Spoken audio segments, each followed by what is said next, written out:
On February 28, 2026, the United States and Israel launched Operation Epic Fury, a coordinated air campaign against Iran.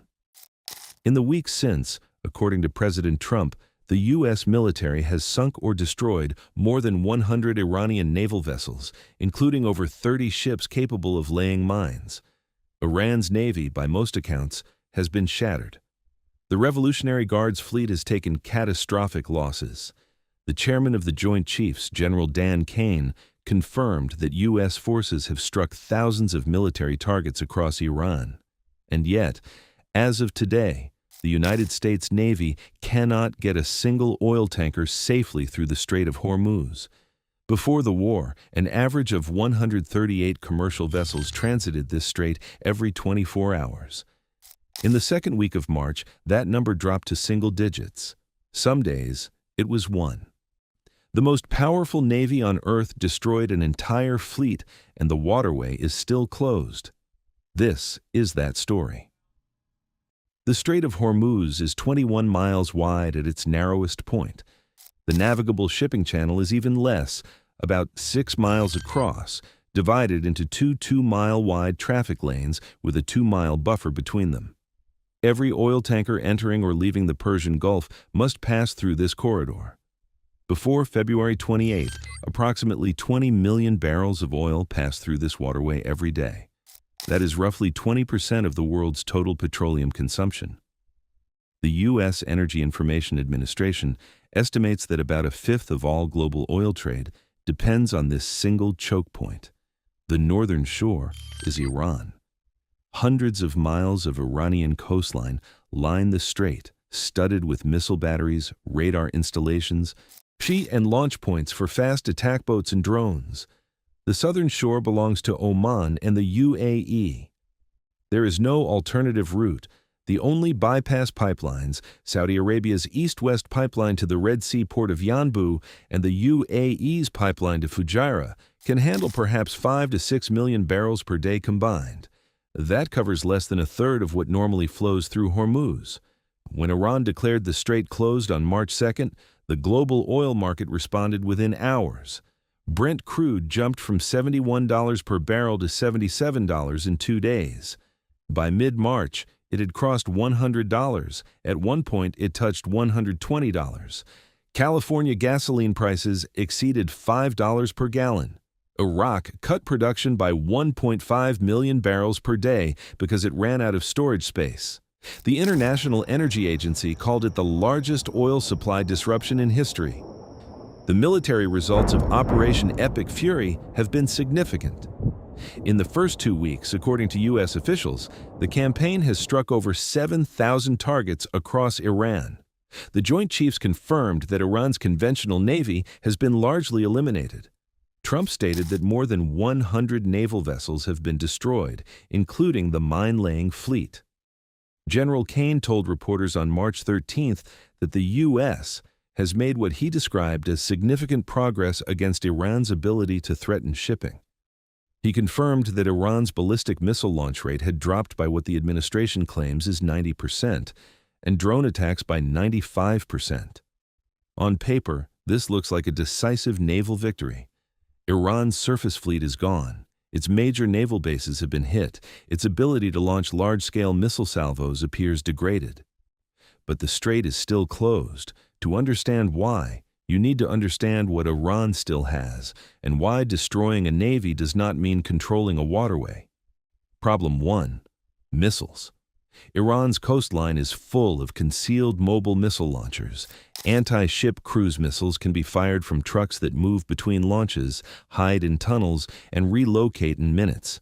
General Kane described the strait as, in his words, tactically complex environment. Navy officials used a blunter term when speaking to the Wall Street Journal. They called it a kill box.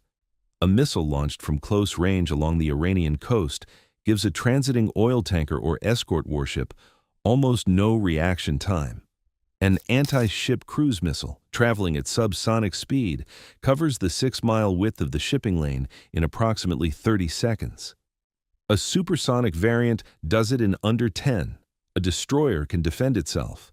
A 300,000-ton oil tanker cannot. Problem 2. Mines.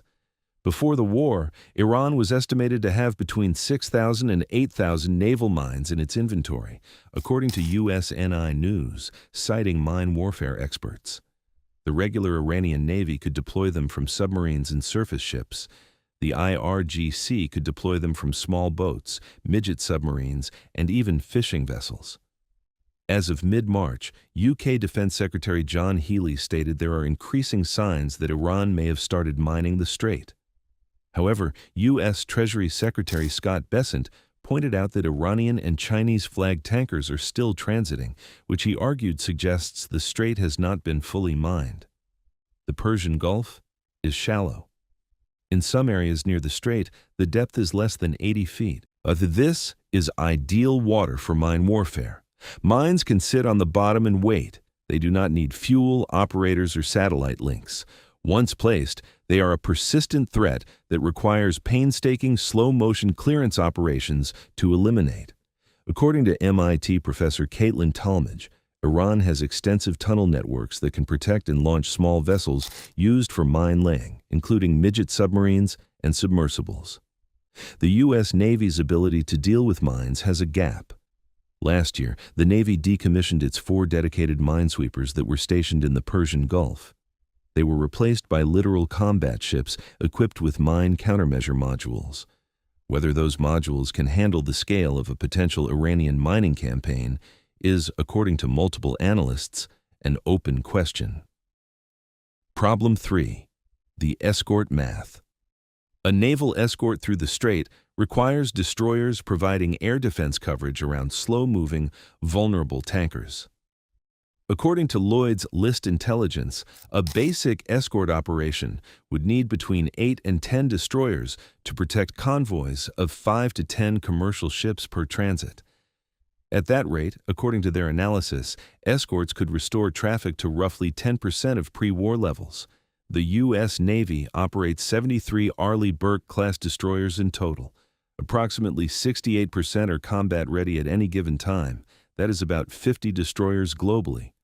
They are dispersed across the Pacific, the Atlantic, and the Mediterranean. Pulling 8 to 10 into the Persian Gulf for sustained escort duty means taking them from somewhere else. Problem 4. Iran chooses its targets. Unlike naval mines, which threaten all ships equally, Iran's missile and drone attacks allow selective targeting. Iranian and Chinese-flagged vessels have been transiting the strait throughout the crisis.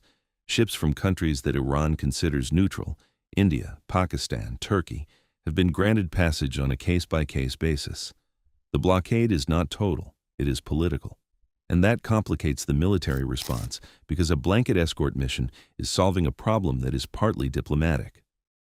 As of mid-March, the U.S. has 9 guided missile warships deployed to the Arabian Sea, according to USNI News Fleet Tracker. 3 littoral combat ships are forward deployed to Bahrain.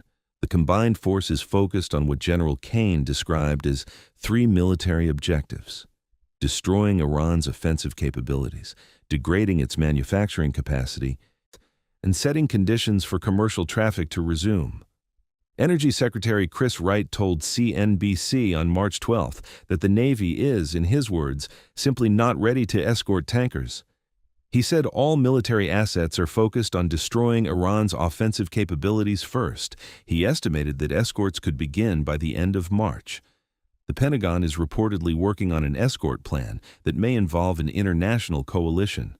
Treasury Secretary Bessent confirmed that coalition planning was always part of the strategy.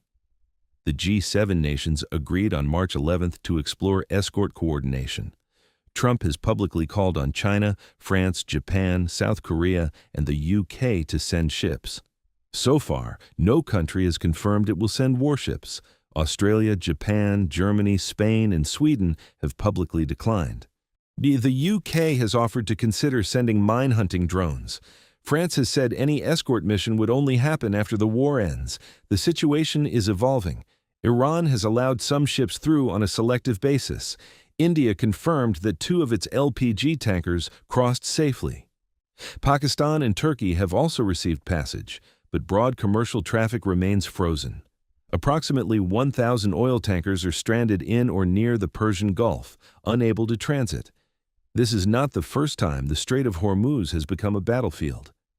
During the Iran-Iraq War, between 1987 and 1988, the U.S. Navy conducted Operation Earnest Will, the largest naval convoy operation since World War II. American warships escorted reflagged Kuwaiti oil tankers through the strait, while Iran attacked commercial shipping with missiles and mines. During that operation, the frigate USS Samuel B. Roberts struck an Iranian mine and nearly sank. The guided missile cruiser USS Vincennes shot down an Iranian civilian airliner, Iran Air Flight 655, killing all 290 people aboard. The operation worked. Oil kept flowing, but the cost was high, the risks were constant, and the mission lasted over a year. The difference between 1988 and 2026 is technology. Iran's arsenal now includes anti-ship ballistic missiles, Shahed series drones that can be launched from deep inland, and according to reports, a large fleet of naval suicide drones. The tanker war playbook of convoy escorts and reflagging may not translate directly to a threat environment that includes weapons Iran did not have 4 decades ago.